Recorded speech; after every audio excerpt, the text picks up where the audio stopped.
ದುರದೃಷ್ಟಕರ ಆದರೆ ಅನಿವಾರ್ಯ. ಪಕ್ಷದ ಹೈಕಮಾಂಡ್ ಒಳ್ಳೆಯ ತೀರ್ಮಾನವನ್ನು ತಗೊಂಡಿದೆ. ನಾನು ಇದನ್ನು ಪಕ್ಷದ ಹಿತದೃಷ್ಟಿಯಿಂದ ಸ್ವಾಗತ ಮಾಡ್ತೀನಿ. ಏಕೆಂದರೆ ಭಾಳಷ್ಟು ಅವಕಾಶವನ್ನು ಕೊಟ್ಟಿದ್ದರು.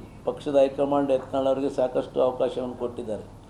ಇದು ಅವರು 3ನೇ ಬಾರಿ ಪಕ್ಷದಿಂದ ಉಚ್ಚಾಟನೆ ಆಗ್ತಾ ಇರೋದು. ಇಷ್ಟೆಲ್ಲ ಅವಕಾಶ ಕೊಟ್ಟಾಗೂ ಕೂಡ ಪಕ್ಷದ ವಿರೋಧಿ ಈಗ ವಿಜೇಂದ್ರ ಮೇಲೆ ಯಡಿಯೂರಪ್ಪನ ಮೇಲೆ ಬರೀ ಟೀಕೆ ಮಾಡೋದು ಒಂದೇ ಒನ್ ಪಾಯಿಂಟ್ ಪ್ರೋಗ್ರಾಮ್ ಮಾಡ್ಕೊಂಡು ಪಕ್ಷಕ್ಕೆ ಎಷ್ಟು ಡ್ಯಾಮೇಜ್ ಆಯಿತು ಅಂತ ಕೇಳ್ತಾ ಇಲ್ಲ. ಇವತ್ತು ಕಾರ್ಯಕರ್ತರು ರಸ್ತೆಯಲ್ಲಿ ನಮಗೆ ಉಗಿತಾ ಇದ್ದಾರೆ. ಏನು ಸರ್ ಇಷ್ಟೊಂದು ಕಾಂಗ್ರೆಸ್ ಹೊಲಸು ಮಾಡ್ತಾ ಇದೆ, ಇಂಥ ಸಂದರ್ಭದಲ್ಲಿ ನೀವು ಕಾಂಗ್ರೆಸ್ ವಿರೋಧ ಬಿಟ್ಟು ನೀವೇ ಕಚ್ಚಾಡ್ತೀರಿ, ಅವ್ರ ಬಾಯಿಗೆ ಬೀಗ ಹಾಕ್ರಿ, ಇವ್ರ ಬಾಯಿಗೆ ಯಾರು ಹಾಕಬೇಕು? ನಾವು ಜವಾಬ್ದಾರಿಯುತ ಜನ ಆದಮೇಲೆ ಒಂದು ಪಕ್ಷದಲ್ಲಿದ್ದ ಪಕ್ಷದ ತತ್ವ ಸಿದ್ಧಾಂತಗಳಿಗೆ ಮತ್ತು ಪಕ್ಷದ ಶಿಸ್ತಿಗೆ ನಾವು ಬದ್ಧರಾಗಿರಬೇಕಾಗ್ತದೆ. ಇಲ್ಲ ಅಂದರೆ ಪಕ್ಷ ಬಿಟ್ಟು ಹೊರಗೆ ಹೋಗಬೇಕು, ನಮ್ಮ ಮನಸ್ಸಿಗೆ ತಿಳಿದಂಗೆ ನಾವು ಮಾಡ್ಕೋಬೋದು.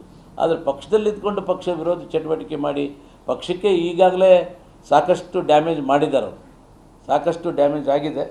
ಈಗ ಭಾಳ ಹಿಂದೆಯೇ ಈ ತೀರ್ಮಾನ ತಗೊಂಡಿದ್ರೆ ಇನ್ನಷ್ಟು ಒಳ್ಳೆಯದಾಗಿರೋದು.